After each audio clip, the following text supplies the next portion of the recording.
Good evening students. మనం ఈ రోజు దాకా చూసినట్టయితే మరి టాపిక్ చూసినట్లయితే రాజనీతి భావనల గురించి మనం డిస్కస్ చేస్తూ ఉన్నాం. గత క్లాస్లో కూడా రాజనీతి భావనలో అంటే పొలిటికల్ కాన్సెప్ట్స్ ఏదైతే ఉన్నాయో ఆ పొలిటికల్ కాన్సెప్ట్స్ గురించి మనం అందులో ఇక్కడ ఏదైతే ఉన్నట్టు ప్రధానంగా ఒక అంశం గురించి గత క్లాస్లో డిస్కస్ చేశాం. ఆ గత క్లాస్లో డిస్కస్ చేసినటువంటి అంశం ఏంటిదంటే శక్తి, దాని ఇంగ్లీష్లో పవర్ అంటారు. శక్తి అంటే ఏంటిది, దాని యొక్క పరిచయం ఏంటిది, దాని యొక్క నిర్వచనాలు ఏంటి, దాని తర్వాత శక్తి యొక్క రకాల గురించి కూడా ఇక్కడ మనం డిస్కస్ చేశాం. ఈ రోజు దాకా మరి క్లాస్ దాకా చూస్తే భావనలో ఒక ముఖ్యమైనటువంటి భావన అదేంటంటే మనం ఎప్పుడు కూడా వింటూ ఉంటాం. అదేంటంటే అధికారం.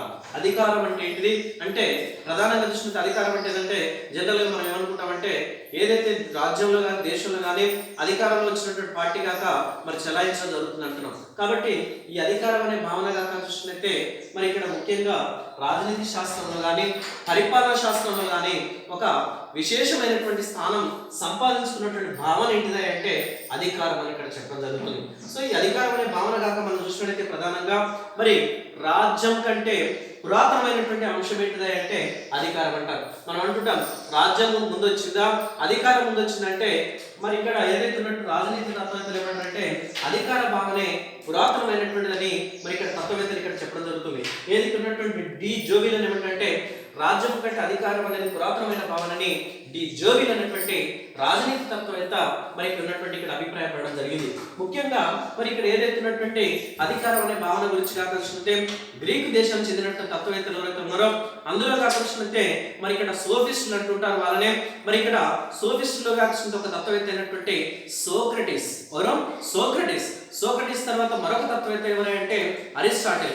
మరి అధికారం అనే భావన గురించి తమ గ్రంథంలో కూడా తెలియచేయడం జరిగింది. అంటే అధికారం అనే భావన అనేది దాని గురించి అరిస్టాటిల్ కావచ్చు, సోక్రటీస్ కావచ్చు మరి ఇక్కడ దాని గురించి అధికార భావన గురించి ఇక్కడ గుర్తించారు.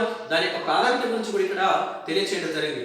దాని గురించి ఇక్కడ ఏదైతే ఉన్నటువంటి ముఖ్యంగా మరి సోక్రటీస్ ఏదైతే ఉండడం మరి అందులో చూసుకుంటే ఎథెన్స్ నగరంలో చూసుకుంటే రాజ్యం ఏదైతే ఉన్నటువంటి అది రాజ్యం యొక్క అధికారం ఏదైతే ఉందో అధికారాన్ని ఒక ముసుగు చేసుకుని మరి ఇక్కడ ఏదైతే ఉన్నటువంటి సోక్రటీస్ ఒక శిక్షను విధించడం జరిగింది. మరి ఆ శిక్షని న్యాయసమ్మతంగా లేదు అని వ్యతిరేకిస్తే అప్పుడు ఏమైపోతుందంటే మరి ఇక్కడ ఉన్నటువంటి రాజ్యం యొక్క అధికారాన్ని ధిక్కరించినట్టు అవుతుంది.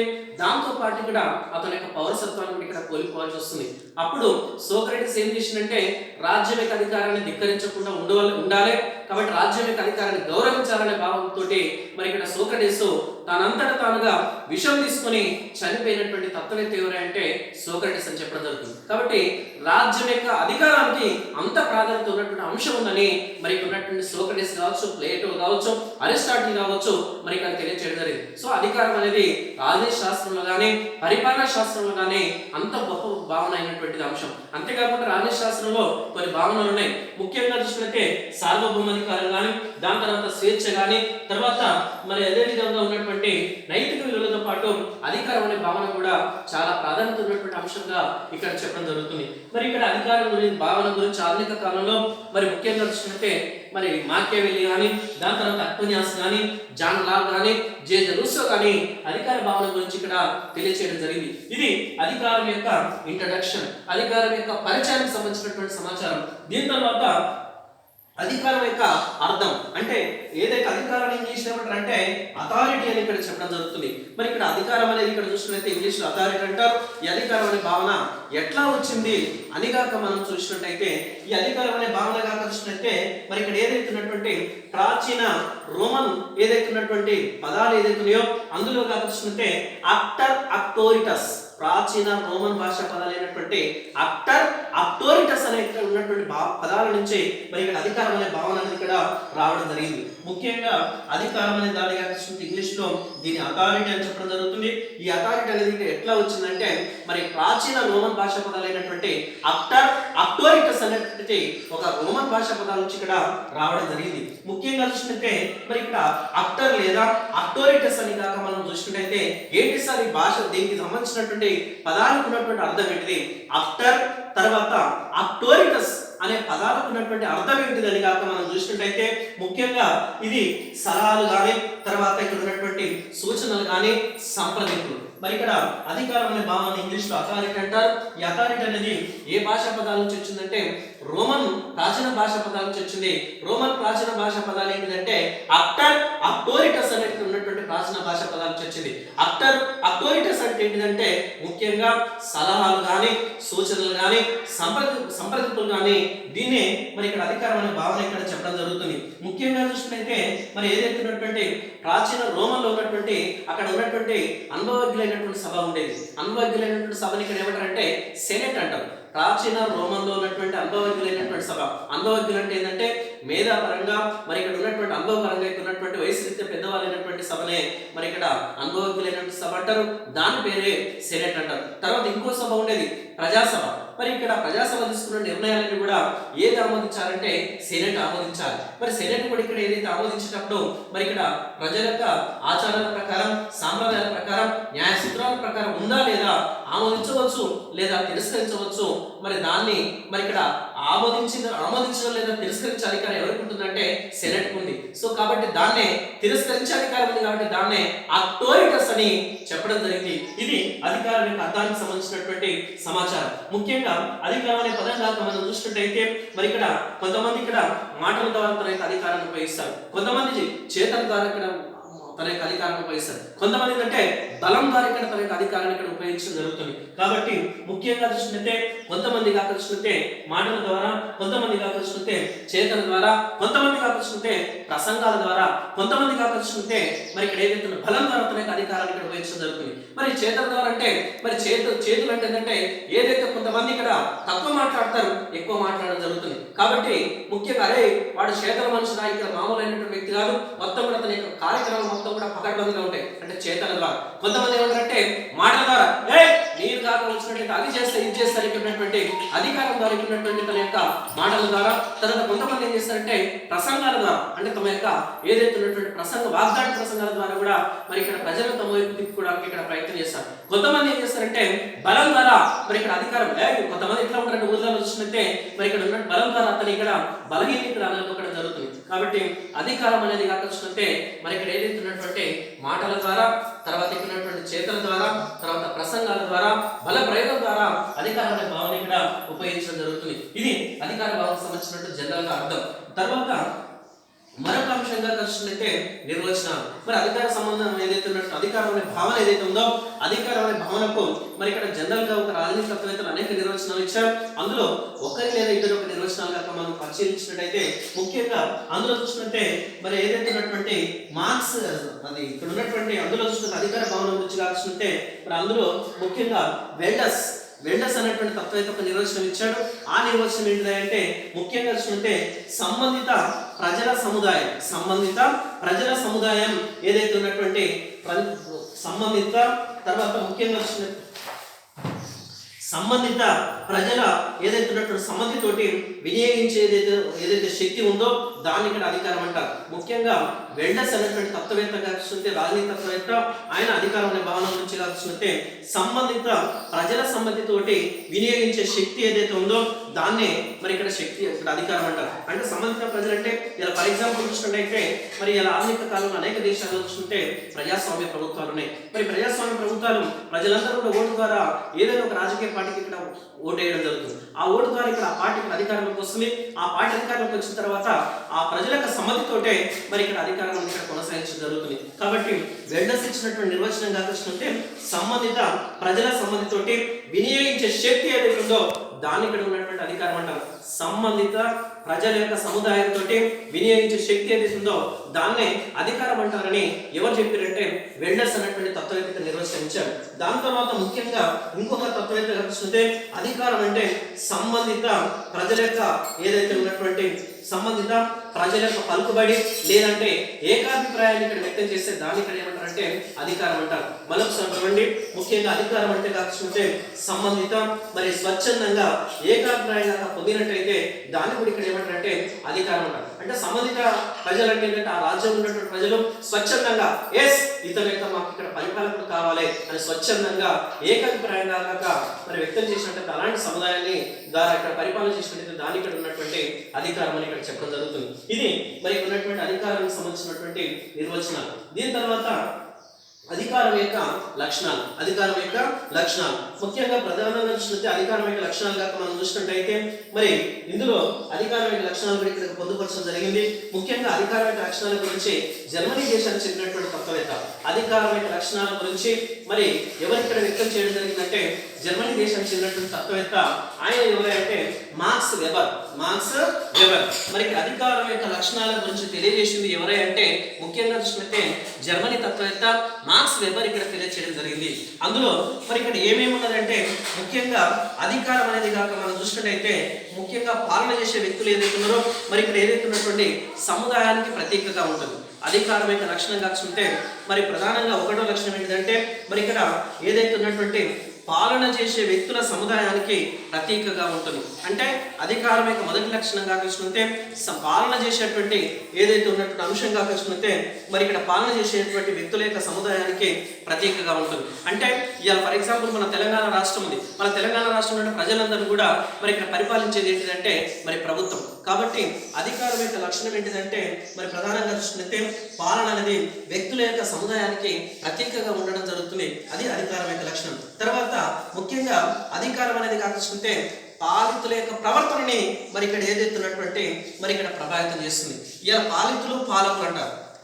పాలకులు అంటే ఏంటంటే పరిపాలించే వాళ్ళని పాలితులు అంటారు, పరిపాలించబడే వారిని ఇక్కడ ఏమంటారంటే పాలకులు అంటారు. కాబట్టి పాలితులు ఎవరైతే ఉన్నారో ఈ పాలితులు కాకుంటే పాలకుల యొక్క ప్రవర్తనని ఇక్కడ ఏదైతే ఉన్నటువంటి మార్పు తీసుకురావడం జరుగుతుంది. పాలితుల యొక్క ప్రవర్తనని అంటే పరిపాలించబడే వారిని మరి ఇక్కడ ఏదైతే ఉన్నటువంటి పాలకులు అంటారు. ఎవరినైతే పరిపాలిస్తూ ఉన్నారో వాళ్ళని ఇక్కడ ఏమంటారంటే పాలితులు అంటారు. మరి ఇక్కడ ప్రధానంగా చూసినట్లయితే పాలితుల యొక్క ప్రవర్తన ఇక్కడ మార్పు తీసుకురావడానికి ఏది ఇక్కడ దోహదపడుతుందంటే అధికారం అనేది ఇక్కడ దోహదపడుతుంది. తర్వాత ముఖ్యంగా చూసినట్లయితే అధికారం యొక్క లక్షణంగా చూస్తుంటే ముఖ్యంగా పాలకుల యొక్క ఆజ్ఞల్ని అమలు ఉంచడం కోసం ఏది ఇక్కడ ఉపయోగపడుతుందంటే అధికారం అనేది ఇక్కడ ఉపయోగించడం జరుగుతుంది. ముఖ్యంగా చూస్తుంటే పాలకుల యొక్క ఆజ్ఞల్ని మరి ఏదైతే ఉన్నటువంటి అమలు ఉంచడానికి మరి కొన్ని నిర్దేశాలు చేయడానికి అధికారం అనేది ఇక్కడ ఉన్నటువంటి ఉపయోగించడం జరుగుతుంది. దాని తర్వాత ముఖ్యంగా పాలితులు ఆజ్ఞలు పాటించాలి. పాలకుల యొక్క ఆజ్ఞల్ని పాలితులు పాటించే విధంగా ఏది ఇక్కడ చేపట్టడం జరుగుతుందంటే అధికారం అనేది ఇక్కడ చేపట్టడం జరుగుతుంది. మరొకసారి చూడండి, అధికారం యొక్క లక్షణాలు కాకపోతే జర్మనీ దేశానికి చెందినటువంటి తత్వవేత్త మార్క్స్ వెబర్ మరి ఇక్కడ అధికారం యొక్క లక్షణాల గురించి ఇక్కడ తెలియజేయడం జరిగింది. ముఖ్యంగా అధికారం అనేది కాకపోతే పాలన చేసే వ్యక్తుల యొక్క సముదాయానికి ప్రత్యేకగా ఉంటుంది. రెండవది కాకపోతే పాలకుల యొక్క ప్రవర్తనని ప్రభావితం చేస్తుంది. మూడవది కాకపోతే పాలకుల యొక్క ఆజ్ఞల్ని అమలు ఉంచడానికి ప్రయత్నం చేస్తుంది. తర్వాత నాలుగవది కాకపోతే ముఖ్యంగా మరి ఏదైతే ఉన్నటువంటి అధికారం ఏదైతే ఉందో శాసనసభ ఆమోదించిన తర్వాతనే తన యొక్క అధికారాన్ని ఇక్కడ కొనసాగించడానికి అవకాశం ఉంటుంది. ఇది అధికారం యొక్క లక్షణాలకు సంబంధించినటువంటి సమాచారం. దీని తర్వాత అధికారం యొక్క రకాలు కాకపోతే మొత్తం కూడా ఎన్ని రకాలుగా వర్గీకరించవచ్చు అంటే 3 రకాలుగా వర్గీకరించవచ్చు. ఒకటి ఏంటిది అంటే ముఖ్యంగా చూసినట్లయితే న్యాయబద్ధమైనటువంటి అధికారం. ఒకటిగా చూసినట్లయితే న్యాయబద్ధమైనటువంటి అధికారం, రెండవదిగా చూసినట్లయితే సాంప్రదాయ అధికారం, మూడవదిగా చూసినట్లయితే సమ్మోహన అధికారం. ముఖ్యంగా న్యాయబద్ధమైనటువంటి అధికారం, రెండవది చూసినట్లయితే సాంప్రదాయ అధికారం, మూడవదిగా చూసినట్లయితే సమ్మోహన అధికారం. అధికారం యొక్క రకాలుగా చూసినట్లయితే మొత్తం కూడా 3 రకాలుగా వర్గీకరించారు. ఒకటి న్యాయబద్ధమైనటువంటి అధికారం, రెండవది సాంప్రదాయ అధికారం, మూడవదిగా చూసినట్లయితే సమ్మోహన అధికారం. మరి ఇక్కడ అధికారాల యొక్క రకాలు ఒక్కొక్కటి మనం ఇక్కడ డిస్కస్ చేయాలి. అందులో చూసినట్లయితే న్యాయబద్ధమైనటువంటి ఇక్కడ అధికారం గురించి ఇక్కడ మనం నేర్చుకోవాల్సినటువంటి అవసరం ఉంటుంది. మరి ఇక్కడ న్యాయబద్ధమైనటువంటి అధికారం కాక మనం చూసినట్లయితే దీనిని ఇంగ్లీష్లో ఏమంటారంటే లీగల్ అథారిటీ అంటారు. న్యాయబద్ధమైనటువంటి అధికారాన్ని దీన్ని ఇంగ్లీష్లో ఏమంటారంటే లీగల్ అథారిటీ. న్యాయబద్ధమైనటువంటి అధికారానికి ఇంగ్లీష్లో ఏమంటారంటే లీగల్ అథారిటీ అంటారు. దీనికి మరొక పేరు కూడా ఉంది, దాన్నే రాజ్యాంగబద్ధమైనటువంటి అధికారం. దీనికి మరొక పేరు కూడా ఉంది, రాజ్యాంగబద్ధమైనటువంటి ఇక్కడ అధికారం అంటారు. ముఖ్యంగా న్యాయబద్ధమైనటువంటి అధికారం కాక మనం చూసినట్లయితే మరి ప్రధానంగా చూసినట్లయితే ఇది ఈ అధికార భావన ఏదైతే ఉందో ఇక్కడ వ్యక్తికి కాకుండా ఏదైతే పదవి ఉంటుందో ఆ పదవి ప్రకారమే తన యొక్క అధికారాలు న్యాయబద్ధంగా ఇక్కడ చెలాయించడం జరుగుతుంది. ఆ విధంగా చెలాయిస్తే దాన్ని ఇక్కడ ఏమంటారంటే న్యాయబద్ధమైనటువంటి ఇక్కడ అధికారం అని చెప్తారు. ముఖ్యంగా చూసుకుంటే ఇక్కడ ఏదైతే ఉన్నటువంటి న్యాయబద్ధమైనటువంటి అధికారంగా చూసుకుంటే ఇక్కడ అధికారాన్ని వినియోగించే సందర్భంలో చూసుకుంటే ముఖ్యంగా వ్యక్తిని బట్టి కాకుండా మరి ఆ పదవికి ఉన్నటువంటి అధికారం. అంటే ఫర్ ఎగ్జాంపుల్ ఇలా మన భారతదేశంలో మరి వ్యక్తులు ముఖ్యం కాదు, పదవుల యొక్క ప్రకారం ఇక్కడ అధికారాలు చెలాయించడం జరుగుతుంది. అంటే రాష్ట్రపతి యొక్క అధికారాలు కానీ, ఉపరాష్ట్రపతి యొక్క అధికారాలు కానీ, ప్రధానమంత్రి యొక్క అధికారాలు కానీ ఆ పదవికి ఉన్నటువంటి అధికారాల ప్రకారం ఇక్కడ చెలాయించడం జరుగుతుంది. కాబట్టి న్యాయబద్ధమైనటువంటి అధికారం ఏదైతుందో, లీగల్ అథారిటీ ఏదైతుందో ప్రధానంగా దేనికి ప్రాధాన్యత ఇస్తుందంటే ముఖ్యంగా చూసినట్లయితే మరి ఇక్కడ ఏదైతున్నటువంటి ఒక నిర్దేశితమైనటువంటి హక్కుల ప్రకారం, ఒక నిర్దేశితమైనటువంటి విధుల ప్రకారమే ఇక్కడ న్యాయబద్ధమైనటువంటి ఇక్కడ అధికారం చెలాయించడం జరుగుతుంది. ఇది వ్యక్తికి ప్రాధాన్యత ఇవ్వదు. ఆ పదవికి ఏదైతే అధికారాలు ఉంటాయో ఆ పదవికి ఉన్నటువంటి అధికారాల ప్రకారం ఇక్కడ ఉన్నటువంటి తన యొక్క అధికారాలు ఇక్కడ కొనసాగించాల్సినటువంటి అవసరం ఉంటుంది. ముఖ్యంగా చూసినట్లయితే మరి ఇక్కడ న్యాయబద్ధమైన అధికారం చూస్తుంటే చట్టబద్ధంగా తన యొక్క అధికారాన్ని, చట్టబద్ధంగా తన యొక్క విధులు ఇక్కడ నిర్వర్తించడం జరుగుతుంది. న్యాయబద్ధమైనటువంటి అధికారంలో చూసుకున్నైతే ఎవరైతే పదవిలో ఉంటారో వాళ్ళు కాకపోతే చట్టబద్ధంగా మరి ఇక్కడ ఉన్నటువంటి న్యాయబద్ధంగా రాజ్యాంగబద్ధంగా తన యొక్క అధికారాలు నిర్వర్తించడం జరుగుతుంది. ఆ విధంగా నిర్వర్తిస్తే దాన్ని ఏమంటారంటే న్యాయబద్ధమైనటువంటి ఇక్కడ అధికారం అంటారు. ఇలా ఫర్ ఎగ్జాంపుల్ చూసుకున్నైతే మన భారతదేశంలో చూసుకున్నైతే మరి ఇక్కడ ఏదైతే పార్లమెంటరీ ప్రభుత్వం కొనసాగుతుంది, మరి పార్లమెంటరీ ప్రభుత్వం కొనసాగుతున్నప్పుడు మొత్తం మరి ఇక్కడ ఉన్నటువంటి రాజ్యాంగబద్ధమైన అధికారాలు మొత్తం కూడా ఎవరి పేరిట నిర్వహిస్తారంటే రాష్ట్రపతి పేరిట నిర్వహించడం జరుగుతుంది. రాష్ట్రపతి మొత్తం కూడా రాజ్యాంగబద్ధమైన అధికారాలు ఉంటాయి. కానీ ఇక్కడ మంత్రిమండలి కానీ, ప్రధానమంత్రి కానీ మరి అంతగా ఉండవు. కాబట్టి న్యాయబద్ధమైనటువంటి అధికారం కాకపోతే మరి ఇక్కడ ఏదైతే ఉన్నట్టు రాజ్యాంగబద్ధమైనటువంటి అధికారం అంటారు. ముఖ్యంగా ఇక్కడ మంత్రిమండలి కానీ, ప్రధానమంత్రి కానీ వాళ్ళకి వ్యక్తిగతమైనటువంటి అధికారాలు ఏముండవు. మొత్తం కూడా రాజ్యాంగ ప్రకారం ఇక్కడ రాష్ట్రపతి కావచ్చు, ప్రధానమంత్రి కావచ్చు, మంత్రిమండలి కావచ్చు రాజ్యాంగబద్ధంగా చట్టబద్ధంగా మాత్రమే తన యొక్క అధికారాలు ఇక్కడ కొనసాగించడం జరుగుతుంది. ఆ విధంగా కొనసాగిస్తే దాన్ని న్యాయబద్ధమైనటువంటి ఇక్కడ అధికారం అని ఇక్కడ చెప్పడం జరుగుతుంది. దీని తర్వాత రెండవదిగా చూసుకుంటే సాంప్రదాయ అధికారం. సాంప్రదాయ అధికారం, దీన్నే ట్రెడిషనల్ అథారిటీ అంటారు. రెండోదిగా చూసుకుంటే సాంప్రదాయ అధికారం, దీన్నే ట్రెడిషనల్ అథారిటీ అని ఇక్కడ చెప్పడం జరుగుతుంది. మరి ఇక్కడ సాంప్రదాయ అధికారం చూసుకుంటే ముఖ్యంగా ఏదైతే ఉన్నటువంటి అనాది కాలం నుంచి అంటే ప్రాచీన కాలం నుంచి వస్తున్నటువంటి సాంప్రదాయాలు, ఆచారాలు, వారి యొక్క విశ్వాసాల ఆధారంగా మరి ఇక్కడ అధికారం చలాయించినట్టయితే దాన్ని ఏమంటారంటే సాంప్రదాయ అధికారం అంటారు. ఈ సాంప్రదాయ అధికారం ఎక్కువగా ఎక్కడ కనబడుతుందంటే వివిధ తెగల మధ్య కనబడడం జరుగుతుంది. ఫర్ ఎగ్జాంపుల్ చూసిన తెగలంటే మరి ఇక్కడ ఏదైతే ఉన్నటువంటి జిల్లాలు మన రాష్ట్రంలో కానీ, మరి ఇక్కడ ఉన్నటువంటి ఇంతకుముందుకు ఏదైతే ఉన్నటువంటి భారతదేశంలో కానీ కొన్ని తెగలు అనేది ఆ తెగలో ఉన్నటువంటి ప్రజలందరూ కూడా ఆ నాయకుడు ఇక్కడ పరిపాలించడం జరిగింది. అట్లా మరి ఇక్కడ ఏదైతే సాంప్రదాయ అధికారం అంటే ఆ తెగ జాతి నాయకుని యొక్క మూల పురుషుడు అవుతుండో ఆ మూల పురుషుడు చెప్పినటువంటి ప్రకారమే కొనసాగించడం జరిగింది. ఇది ఏదైతే ఉన్నటువంటి ఖచ్చితమైనటువంటి కాదు, ఇది వారి ఇష్టం ఉంటే అనుసరించవచ్చు, లేకపోతే లేదు. కాబట్టి రెండోది చూసుకుంటే సాంప్రదాయ అధికారం చూసుకుంటే ఇది ముఖ్యంగా అనాది కాలం నుంచి కొనసాగుతున్నటువంటి ఇక్కడ సాంప్రదాయ అధికారం. ఇది ముఖ్యంగా చూసుకుంటే ఈ సాంప్రదాయ అధికారం నిరపేక్షమైనటువంటి మాత్రం కాదు. నిరపేక్షత అంటే తప్పనిసరిగా మరి ఇక్కడ అధికారం కొనసాగాలని ఏమీ లేదు. అది ముఖ్యంగా ప్రజల యొక్క ఆచారాల సంప్రదాయాల ప్రకారం కొనసాగిస్తుంది. కాబట్టి సాంప్రదాయ అధికారం అనేది వివిధ తెగలు, వివిధ జాతులు, ప్రజలందరూ కూడా ఆ తెగ నాయకుని యొక్క ఆదేశాల ప్రకారం కాక వాళ్ళ కింద మరి ఇక్కడ తెగ నాయకుని యొక్క ఆదేశాల ప్రకారం కాక వాళ్ళందరూ చెప్పినట్టు తెగ నాయకులు చెప్పినటువంటి ప్రజలు కాక విన్నట్టయితే దీన్ని ఇక్కడ ఉన్నటువంటి సాంప్రదాయక ఉన్నటువంటి అధికారం అని ఇక్కడ చెప్పడం జరుగుతుంది. ముఖ్యంగా తెగల ఏదైతే ఉన్నటువంటి సమాజంలో అంటే ఇక్కడ సాంప్రదాయ అధికారం ఎక్కువగా ఎక్కడ ఉందంటే తెగల యొక్క ఏదైతే ఉన్నటువంటి తెగల సమాజంలో ఇది కొనసాగించడం జరుగుతుంది. ముఖ్యంగా అక్కడ ఉన్నటువంటి ప్రభుత్వం ఉన్నప్పటికీ అక్కడ తెగ నాయకుడు ఏదైతే ఆదేశాలు చెప్తాడో, ఏదైతే నిర్ణయాలు చెప్తాడో ఆ నిర్ణయాల ప్రకారం ఆ ప్రజలు కొనసాగిస్తే దాన్నే సాంప్రదాయ అధికారం అంటారు. ఈ సాంప్రదాయ అధికారం మాత్రం నిరపేక్షమైనటువంటిది కాదు, అంటే తప్పనిసరిగా పాటించాల్సినటువంటి అవసరం లేదు. ఇది ఎక్కువగా ఈ సాంప్రదాయ అధికారం ఎక్కడ అవకాశం ఉంటుందంటే తెగల సమాజంలో ఉంటుంది. ఆ తెగ నాయకుడు మరి ఇక్కడ ఆ ప్రజలందరినీ కూడా ఇక్కడ పరిపాలించడానికి ఇక్కడ అవకాశం ఉంటుంది. ఆ తెగ నాయకుడు కూడా ఏంటంటే వాళ్ళ యొక్క విశ్వాసాలు, వాళ్ళ నమ్మకాలు, వాళ్ళ యొక్క ఆరాధన ప్రకారమే అతని ఇక్కడ అధికారం అనేది ఇక్కడ ఉన్నటువంటి కొనసాగించడం జరుగుతుంది. కానీ ఈ రోజుల్లో మాత్రం సాంప్రదాయ అధికారం మాత్రం లేదు. ఇది మొత్తం కూడా రానున్న సాంప్రదాయ అధికారం మొత్తం కూడా పోయి మరి ఇక్కడ ఆధునిక కాలంలో అనేక రాజ్యాల్లో కూడా న్యాయబద్ధమైనటువంటి అధికారం, రాజ్యాంగబద్ధమైన అధికారం అనేది ఇక్కడ కొనసాగించడం జరుగుతుంది. ఇది సాంప్రదాయ అధికారానికి సంబంధించినటువంటి సమాచారం. దీని తర్వాత మూడోదిగా మనం చూసినట్లయితే సమ్మోహన అధికారం. సమ్మోహన అధికారాన్ని దీనే చెరిష్మాటిక్ అథారిటీ అంటారు. చెరిష్మా అంటుంటారు వానికి ఉన్నది ఆ చరిష్మా, అంటే వాడు ఏదంటే అది ఇక్కడ ఉన్నటువంటి అంత చరిష్మా, అంత ఒక వ్యక్తి యొక్క గొప్పతనం ఇక్కడ కనిపించడం జరుగుతుంది. సమ్మోహన అధికారంగా కలుసుకుంటే ఇది అధికారం అనేది అనేక రాజ్యాలు ఇక్కడ ఉన్నటువంటి ప్రాధాన్యత సంతరిస్తున్నటువంటి అంశం. ముఖ్యంగా ఇది న్యాయబద్ధమైనటువంటి అధికారం ఉన్నప్పటికీ కొంతమంది వ్యక్తుల యొక్క తమ యొక్క విశిష్టమైనటువంటి లక్షణాలతోటి, తమ యొక్క వ్యక్తి యొక్క గొప్పతనంతో, తమ యొక్క వ్యక్తి యొక్క విలువల ఆధారంగానే ఈ సమ్మోహన ఇక్కడ అధికారం అనేది ఇక్కడ కొనసాగించడం జరుగుతుంది. ముఖ్యంగా ఇది ఈ సమ్మోహన అధికారంగా చూసుకుంటే న్యాయబద్ధమైనటువంటి అధికారం ఉండొచ్చు, కానీ వ్యక్తి యొక్క గుణగణాలపైన ఇక్కడ ఆధారపడుతుంది. ఆ వ్యక్తి యొక్క గుణగణాలపైన ఆధారపడినట్టయితే దాన్ని ఇక్కడ ఏమంటారంటే సమ్మోహన అధికారం అంటారు.